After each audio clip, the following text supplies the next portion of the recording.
In the Chameleon team, I'm Jason Anderson, here to introduce you to some exciting new features we're building into the testbed using Jupyter Notebooks. A Jupyter Notebook is an interactive environment that allows users to tell the story of an experiment by combining explanations in text, capturing the process in code, and representing results as images or graphs. Think of it a bit like a cooking recipe. Steps can be modified and the end result changes. For example, in this experiment, I'm measuring time to first bite from different host names. We start with a description of the experiment and what we are measuring and why. Then I define what hosts I'm testing. I can add a new host here. Then I just rerun the measurement step as already documented in the notebook.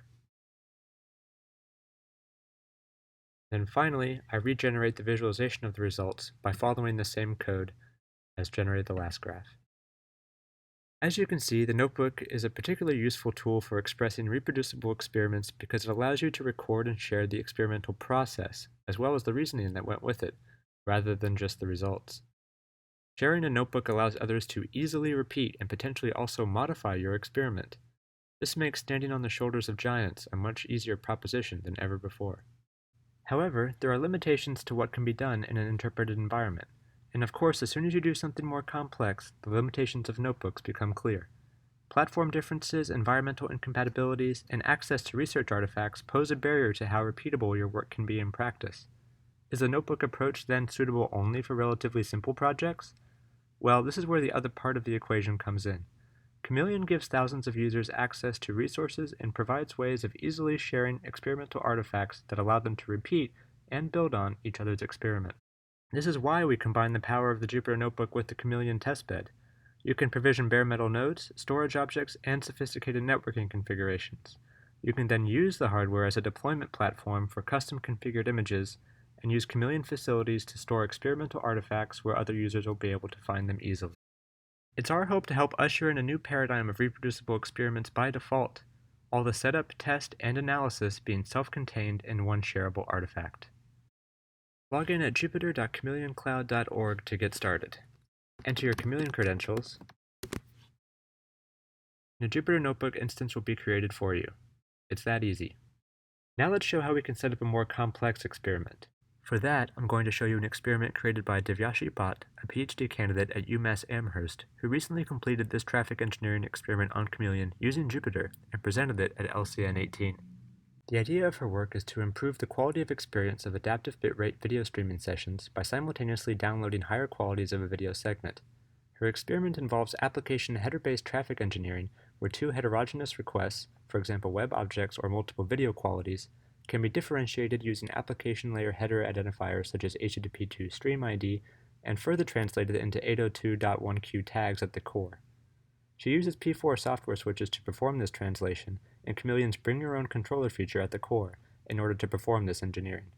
This experiment involves a lot of moving parts. Nodes provisioned at two geographic locations, Chicago and Austin, with one P4 virtual switch at each edge and a Corsa switch at each core, connected via two layer 2 gigabit links of different bottleneck bandwidths. This experiment assumes that when two simultaneous transfers take place using stream multiplexing at the application layer, one of them may be prioritized over a fast path, while the other is transmitted over a slower, lower priority path, thus providing a feasible trade-off between cost and users' quality of experience. Divya has shared her experiment notebook with me, and I see it in my home directory. Fortunately for Divya, and for me, all of her complex experimental setup can be provisioned with the help of Chameleon, and in fact, Divya's notebook includes this experiment setup as step 1. I can provision the same environment she used when she conducted her experiment with the push of a button, and a bit of patience of course. For the purposes of this video, we will skip the waiting part. Now I can proceed with the experiment. I can see the results that Divya had achieved prior. Let's see if we can reproduce those. Divya structured her experiment as a series of self-contained actions, each representing a stage in her experiment design. This makes it easier for us to rerun it step by step as we develop our understanding of her experiment. To start, I start up the P4 switches. Then I start generating cross-traffic on the main slow path link.